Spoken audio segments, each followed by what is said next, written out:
The अनटेथर्ड soul हे Michael a singer यांनी लिहिलेले एक आध्यात्मिक पुस्तक आहे, जे अंतर्गत स्वातंत्र्याबद्दल सखोल मार्गदर्शन करते. या पुस्तकाचा मुख्य संदेश असा आहे की आपले बहुतांश दुःख बाह्य परिस्थितींमुळे नसते, तर आपल्या स्वतःच्या मनात चालणाऱ्या विचारांमुळे आणि साठवलेल्या भावनांमुळे निर्माण होते.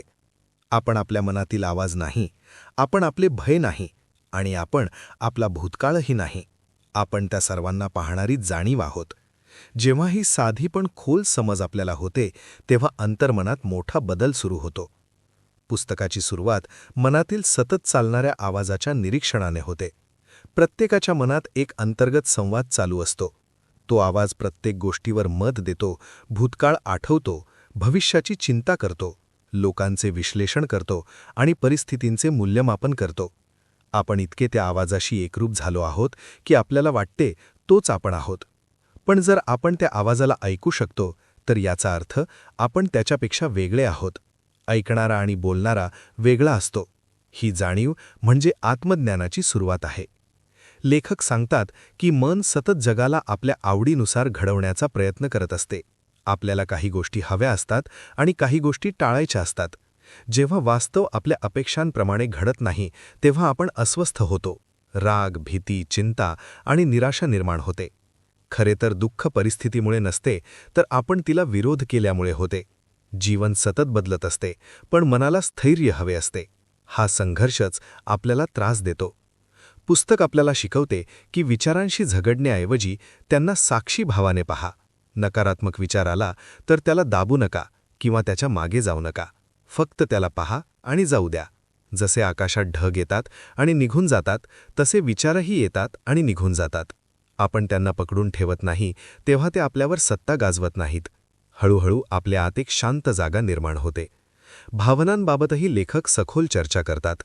जेव्हा आपल्याला भावनिक वेदना होतात, तेव्हा आपण त्या पूर्णपणे अनुभवत नाही. आपण त्यांना दाबतो किंवा त्यांच्यापासून दूर पळतो. ही दडपलेली ऊर्जा आपल्या आत साठून राहते. नंतर एखादी तशीच परिस्थिती आली की जुनी साठवलेली वेदना जागृत होते आणि आपण अपेक्षेपेक्षा जास्त प्रतिक्रिया देतो.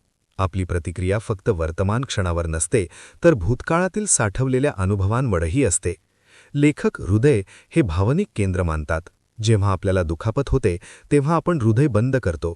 आपल्या भोवती अदृश्य भिंती उभा करतो. या भिंती आपल्याला वेदनेपासून वाचवतात, पण त्या आनंदालाही आत येऊ देत नाहीत. जितके आपण स्वतःला बंद करतो, तितके जीवन कमी जिवंत वाटते. लेखक सुचवतात की वेदना आली की स्वतःला बंद करू नका. ती भावना पूर्णपणे अनुभवू द्या. ती ऊर्जा आहे. आपण तिचा विरोध केला नाही, तर ती वाहून जाईल. समर्पण हा या पुस्तकातील एक महत्त्वाचा विषय आहे. समर्पण म्हणजे हार मानणे नाही, तर जीवन जसे आहे तसे स्वीकारणे. आपल्या नियंत्रणाबाहेर अनेक गोष्टी असतात. आपण प्रयत्न करू शकतो, पण परिणाम पूर्णपणे आपल्या हातात नसतात. जेव्हा आपण वास्तवाशी वाद घालतो, तेव्हा आपणच त्रास सहन करतो. जेव्हा आपण स्वीकार करतो, तेव्हा मन शांत होते. प्रत्येक क्षणाला हो म्हणणे म्हणजे समर्पण. लेखक सांगतात की मन लहान घटनांनाही मोठं करून दाखवते.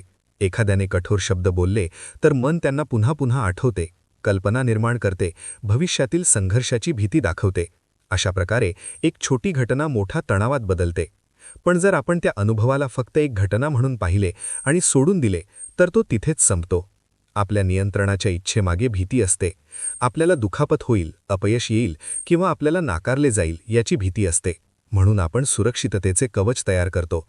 पण जेव्हा आनंद बाह्य परिस्थितींवर अवलंबून असतो, तेव्हा आपण अस्थिर होतो. खरे सामर्थ्य म्हणजे कोणतीही परिस्थिती आली तरी अंतर्मनात स्थिर राहणे. पुस्तकात चेतना ही स्थिर जागरूकता म्हणून वर्णन केले आहे. विचार, भावना आणि अनुभव येतात जातात, पण त्यांना पाहणारी जाणीव कायम असते. आपण त्या जाणीवेत स्थिर झालो की शांतता अनुभवतो.